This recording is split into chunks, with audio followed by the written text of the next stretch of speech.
Hello दोस्तों, welcome back to my YouTube channel. आज हम लेकर आए हैं पाचन तंत्र के महत्वपूर्ण प्रश्न जो कि आपके सभी एग्जाम के लिए महत्वपूर्ण होगा। चाहे आपका एसएससी हो, बैंक हो, रेलवे हो या कोई भी स्टेट लेवल एग्जाम हो, सभी के लिए महत्वपूर्ण होगा। दोस्तों, यह टॉपिक आपके लिए बहुत ही महत्वपूर्ण है क्योंकि इस टॉपिक से आपके एग्जाम में 2 से 3 प्रश्न अवश्य पूछे जाते हैं। इससे पहले यदि आपने हमारे थ्योरी सेक्शन कंप्लीट नहीं किया है तो आप हमारे चैनल के प्लेलिस्ट में जाएं, वहाँ पे पाचन तंत्र की थ्योरी को कंप्लीट करें, उसके बाद इस प्रश्न को करें तो आप इस प्रश्न को आसानी से हल कर पाएंगे। इसके पहले यदि आप हमारे चैनल पर नए हैं तो चैनल को सब्सक्राइब कर लें, बेल आइकन दबा लें ताकि हमारे द्वारा जो भी वीडियो डाली जाए उसकी नोटिफिकेशन आप तक सबसे पहले पहुंच जाए। और साथ ही साथ जब भी हम प्रश्न करें तो साथ में आप कमेंट भी करें, उसका आंसर दें ताकि आपको पता लग पाए कि आपने कितना आंसर सही किया है और कितना गलत किया है। ठीक है, तो आप ज़रूर कमेंट करें और साथ ही साथ देखते चलें। आज का हमारा पहला प्रश्न है, पेट में भोजन को पचाने के लिए निम्नलिखित में से किसकी खास आवश्यकता होती है? याद रखिएगा, किसकी होती है? ऑप्शन सी यानी कि एंजाइम की खास आवश्यकता होती है। अगला प्रश्न है, लार किसके पाचन में सहायता करती है? इस प्रश्न का उत्तर हो जाएगा आपका स्टार्च, यानी कि लार स्टार्च के पाचन में सहायक होती है। ऑप्शन ए हो जाएगा इसका उत्तर। अगला प्रश्न है, शरीर के लिए एंजाइम आवश्यक होते हैं क्योंकि जीव रासायनिक क्रियाओं के उत्प्रेरक हैं। ऑप्शन डी हो जाएगा इसका उत्तर, याद रखिएगा। अगला प्रश्न है, दुग्ध प्रोटीन को पचाने वाले एंजाइम हैं तो कौन से हैं? तो दुग्ध प्रोटीन को पचाने वाले एंजाइम रेनिन है। इसका उत्तर ऑप्शन ए हो जाएगा। अगला प्रश्न है, अधिकतम पोषक तत्व रक्त में कहां से अवशोषित किए जाते हैं? तो याद रखिएगा, अधिकतम पोषक तत्व रक्त में छोटी आंत से अवशोषित किए जाते हैं। तो याद रखिएगा, इसका उत्तर हो जाएगा ऑप्शन डी। अगला प्रश्न है, लार में कौन सा एंजाइम पाया जाता है? तो कौन सा पाया जाता है? लार में टायलिन एंजाइम पाया जाता है। ऑप्शन सी हो जाएगा इसका उत्तर। प्रश्न संख्या 7 देखते हैं, मानव के आमाशय में अम्ल X उत्पन्न होता है जो भोजन के पाचन में सहायक होता है, तो कौन सा अम्ल है? याद रखिएगा, हाइड्रोक्लोरिक अम्ल, यानी कि ऑप्शन डी हो जाएगा इसका उत्तर। मुख में स्टार्च का शर्करा में पाचन किसके द्वारा होता है? यह किसके द्वारा होता है इसका स्टार्च का पाचन? याद रखिएगा, टायलिन के द्वारा होता है। ऑप्शन ए हो जाएगा इसका उत्तर। पाचन तंत्र का हिस्सा नहीं है तो कौन पाचन तंत्र का हिस्सा नहीं है? याद रखिएगा, इसका उत्तर हो जाएगा कार्निया। आंत, पित्ताशय, यकृत ये सब पाचन तंत्र के हिस्सा हैं। कार्निया आंख का हिस्सा है। ठीक है, अगला प्रश्न है, पचे हुए भोजन में मौजूद विषैले पदार्थ का कौन सा अंग चूषण करता है? इसका उत्तर जाएगा यकृत। यकृत क्या करता है? विषैले पदार्थ का चूषण करता है। ऑप्शन बी हो जाएगा इसका उत्तर। पेप्सिन है एक, तो पेप्सिन क्या है? याद रखिएगा, पेप्सिन एंजाइम है। ऑप्शन ए हो जाएगा इसका उत्तर। पित्त जमा होता है, इसका उत्तर हो जाएगा ऑप्शन डी, पित्त पित्ताशय में जमा होता है। ठीक है, अगला प्रश्न है, पित्त का प्रमुख कार्य होता है, तो पित्त का प्रमुख कार्य होता है वसा का पायसीकरण करना। ऑप्शन सी हो जाएगा उत्तर। पित्त निम्न में से किसके द्वारा पैदा किया जाता है? तो पित्त आपका यकृत के द्वारा पैदा किया जाता है। ऑप्शन डी हो जाएगा इसका उत्तर। यदि आपको वीडियो पसंद आ रहा है तो वीडियो को लाइक, शेयर और चैनल को सब्सक्राइब जरूर करें और साथ ही साथ अपने दोस्तों को बताएं ताकि वो भी इस वीडियो का लाभ ले सकें। निम्नलिखित में से वह अंग कौन सा है जो मानव शरीर में ग्लाइकोजन के रूप में कार्बोहाइड्रेट को जमा करता है? तो कौन सा है? यकृत। ऑप्शन ए हो जाएगा इसका उत्तर। अगला प्रश्न है, पाचन क्रिया में प्रोटीन निम्न में से किस पदार्थ में बदल जाते हैं? तो पाचन क्रिया में प्रोटीन किस में बदल जाते हैं? याद रखिएगा, अमीनो एसिड में बदल जाते हैं। ऑप्शन सी हो जाएगा इसका उत्तर। किसे ट्रैफिक पुलिस मैन के नाम से जाना जाता है? तो हम उसे क्या कहते हैं? उसे हम एपिग्लोटिस कहते हैं। ऑप्शन सी हो जाएगा उत्तर। ग्रास नली से भोजन सर्वप्रथम आमाशय किस भाग में पहुंचता है? यह आपका कार्डियक भाग में पहुंचता है। ऑप्शन ए हो जाएगा उत्तर। आप साथ ही साथ कमेंट करते चले और लास्ट में आप नोट करें कितना आपने सही किया, कितना गलत किया। एचसीएल का श्रावण आहार नाल के किस भाग से होता है? यह आपका अमाशय से होता है। ऑप्शन सी हो जाएगा उत्तर। निम्न में से कौन सा कथन असत्य है? तो ऑप्शन ए है अस्थायी धातु की संख्या 22, अस्थायी धातु की संख्या 32, द्विबार दंती धातु की संख्या 32 और कुल कैनाइन धातु की संख्या 4। याद रखिएगा ऑप्शन ए गलत हो जाएगा। अस्थायी धातु की संख्या 22 नहीं 20 होती है। वसा का अवशोषण कौन सी कोशिकाओं से होता है? तो वसा का अवशोषण आपका लैक्टियल कोशिकाओं से होता है। ऑप्शन बी हो जाएगा उत्तर। बड़ी आंत का मुख्य कार्य क्या है? तो बड़ी आंत का मुख्य कार्य जल का अवशोषण करना होता है। दोस्तों सभी इंपॉर्टेंट प्रश्न हैं। आपको क्वेश्चन देखकर अंदाज लग रहा होगा कि कितने इंपॉर्टेंट प्रश्न हैं और ये सभी किसी न किसी एग्जाम में पूछे हुए प्रश्न हैं। इसलिए आपको एग्जाम से पहले इन सभी प्रश्नों को करके जाना आवश्यक है। जठररस का श्रावण होता है। जठररस का श्रावण आपका अमाशय से होता है। ऑप्शन बी हो जाएगा इसका उत्तर। अमाशय में प्रोटीन को पेप्टोन व प्रोटीएज में परिवर्तित कौन करता है? यह आपका पेप्सिन करता है। निम्न में से कौन सा एंजाइम अमाशय से स्रावित नहीं होता है? वह अग्नाशयी लाइपेज स्रावित नहीं होता है। मल में दुर्गंध निम्न में से किसकी उपस्थिति कारण होती है? तो यह आपका एंडोल व एस्केटोल के कारण होता है। ऑप्शन ए हो जाएगा इसका उत्तर। वर्मी फार्म अपेंडिक्स बड़ी आंत के किस भाग से जुड़ी संरचना होती है? यह आपकी सीकम से जुड़ी होती है। अगला प्रश्न है मम्स बीमारी किस ग्रंथि में सूजन, जलन व दर्द होता है?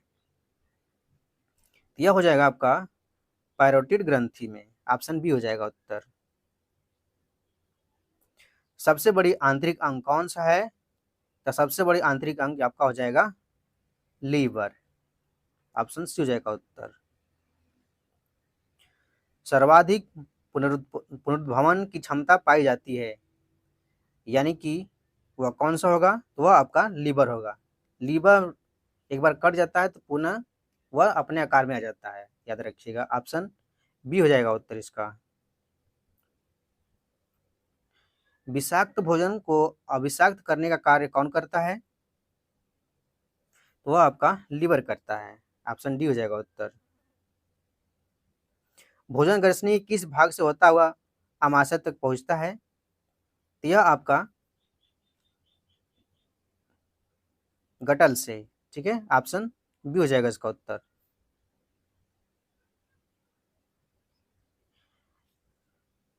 अगला प्रश्न है आमाशय में पाचन के बाद भोजन को किस नाम से जाना जाता है? तो उसे हम काइम कहते हैं। अगला प्रश्न है आमाशय को एचसीएल के प्रभाव से बचाने का कार्य कौन करता है? तो वह आपका श्लेष्मा करता है। ऑप्शन बी हो जाएगा इसका उत्तर। निम्न में से कौन सा एंजाइम केवल बच्चों में स्रावित होता है? तो वह एंजाइम आपका हो जाएगा रेनिन। ऑप्शन बी हो जाएगा इसका उत्तर। निम्न में से कौन सी भाग बड़ी आंत का नहीं है? तो वह आपका है इलियम। यह बड़ी आंत का भाग नहीं है। सीकम, रेक्टम, कोलन यह बड़ी आंत के भाग हैं। इलियम या छोटी आंत का भाग है, याद रखिएगा। हाथी में कौन सा दांत गज दंत के रूप में बाहर निकला रहता है?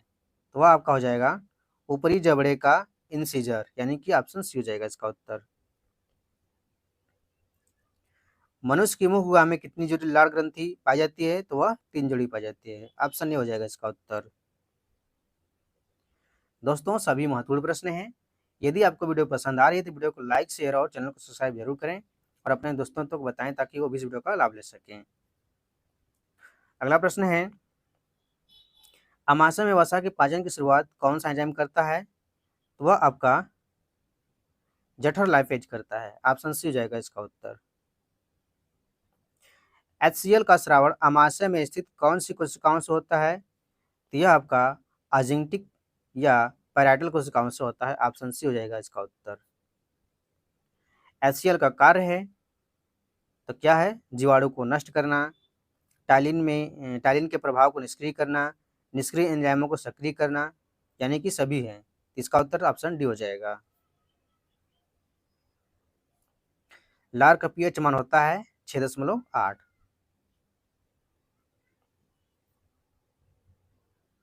लार में कौन सा एंजाइम पाया जाता है? याद रखिएगा,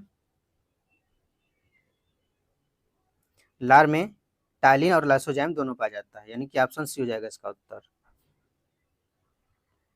स्टार्च को माल्टोज में परिवर्तित करने का कार्य कौन करता है? या इसका उत्तर हो जाएगा ऑप्शन बी, यानी कि टाइलिन। कड़वे की जानकारी जीभ के किस भाग से होती है? तो याद रखिएगा, पश्च भाग से होती है। ऑप्शन बी हो जाएगा इसका उत्तर। आहार नाल के किस भाग में भोजन का किसी भी प्रकार का पाचन नहीं होता? वह हो जाएगा आपका उत्तर सी, यानी कि ग्रसनी में और ग्रसिका में पाचन नहीं होता है। वसा को पायसीकरण या इमल्सीकरण कौन करता है? तो आपका पित्त रस करता है। ऑप्शन ए हो जाएगा इसका उत्तर। भ्रूणी अवस्था में आरबीसी का निर्माण कहाँ पे होता है? याद रखिएगा, वह आपका लीवर और प्लीहा दोनों में होता है, यानी कि ऑप्शन डी हो जाएगा इसका उत्तर। ग्लूकोज या ग्लाइकोजन में परिवर्तन क्या कहलाता है? तो ग्लूकोज या ग्लाइकोजन में परिवर्तन ग्लाइकोजेनिस कहलाता है, जेनेसिस। ऑप्शन ए हो जाएगा इसका उत्तर। जीव जंतुओं का संचित भोजन किसे कहा जाता है? तो वह ग्लाइकोजन कहते हैं। ऑप्शन सी हो जाएगा इसका उत्तर। यकृत की कोशिकाओं जो भक्षकाएं की तरह कार्य करती है, वह कौन सी है? कुफर कोशिकाएं। ऑप्शन बी हो जाएगा इसका उत्तर। लीवर कुहन की दरारें पाई जाती है, इसका उत्तर क्या हो जाएगा? इसका उत्तर हो जाएगा आपका ऑप्शन डी, यानी कि वह ग्रहणी व इलियम है। लीवर और कुहन की दरारें पाई जाती है तो वह ग्रहणी व इलियम में पाई जाती है। सबसे बड़ी लार ग्रंथि है तो वह कौन सी है? पैरोटिड सबसे बड़ी लार ग्रंथि है। लैंगरहैंस द्वीप कोशिकाएं स्थित होती है, तो यह कहाँ स्थित होती है? यह आपके अग्नाशयी ग्रंथि में स्थित होती है। पाचन तंत्र श्वसन तंत्र का कॉमन भाग होता है, तो वह कौन सा है? तो वह आपका ग्रसनी है। ऑप्शन डी हो जाएगा इसका उत्तर। भोजन का सर्वाधिक पाचन व अवशोषण कहाँ पे होता है? यह आपका छोटी आंत में होता है। ऑप्शन सी इसका उत्तर होगा। छोटी आंत का कौन सा भाग अमाशय से जुड़ा है? तो कौन सा जुड़ा है? तो वह आपका ग्रहणी यानी कि ड्यूडेनम जुड़ा है। छोटी आंत का कौन सा भाग, सॉरी दोबारा आ गया, अगला देख लेते हैं। लीवर यानी कि जिगर से संबंधित अध्ययन विज्ञान की कौन सी शाखा में किया जाता है? तो यह आपका हेपेटोलॉजी में किया जाता है। ऑप्शन सी हो जाएगा इसका उत्तर।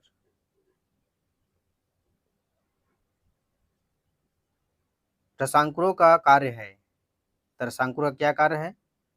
अवशोषण करना, यानी कि ऑप्शन बी हो जाएगा इसका उत्तर। पानी में फ्लोराइड की मात्रा बढ़ने से दांत में कौन सा रोग होता है? तो वह आपका फ्लोरोसिस होता है। इसका उत्तर हो जाएगा ऑप्शन बी। अगला प्रश्न है, दांत का सर्वाधिक भाग बना होता है, तो दांत का सर्वाधिक भाग किसका बना होता है? तो याद रखिएगा, वह आपका डेंटाइन का बना होता है। मनुष्य के दांत होते हैं तो कौन से होते हैं? हेट्रोडोंट, थिकोडोंट, डाइफाइकोडोंट, उपरोक्त सभी? तो सभी होते हैं। इसका उत्तर हो जाएगा ऑप्शन डी। आहार नाल का सबसे लंबा भाग कौन सा है? तो वह छोटी आंत है। इसका उत्तर हो जाएगा ऑप्शन डी। दांतों का अध्ययन विज्ञान की कौन सी शाखा में किया जाता है? याद रखिएगा, ओडोंटोलॉजी। ऑप्शन सी हो जाएगा इसका उत्तर। दांत बने होते हैं तो कैल्शियम और फास्फोरस से। इसका उत्तर ऑप्शन ए हो जाएगा।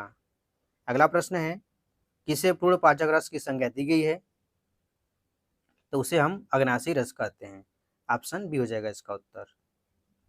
बिलिरुबिन व बिलिवर्डिन वर्णक पाए जाते हैं तो कहाँ पाए जाते हैं? ये आपका पित्तरस में पाए जाते हैं।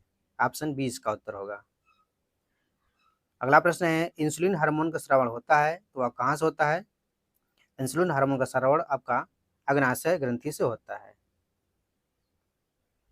इंसुलिन हार्मोन की खोज किसने की थी? तो वह बैटिंग व वेस्ट ने की थी। ऑप्शन सी इसका उत्तर होगा। आज का आखिरी सवाल है, दांतों का निर्माण कौन सी प्रोटीन से होता है? तो वह ओसिन से होता है। ऑप्शन बी इसका उत्तर हो जाएगा। दोस्तों, आज हमने पाचन तंत्र के 70 क्वेश्चन कंप्लीट किए। यदि आपको वीडियो पसंद आया हो तो वीडियो को लाइक, शेयर और चैनल को सब्सक्राइब जरूर करें और अपने दोस्तों को बताएं ताकि वो भी इस वीडियो से देखें, उनका भी लाभ हो।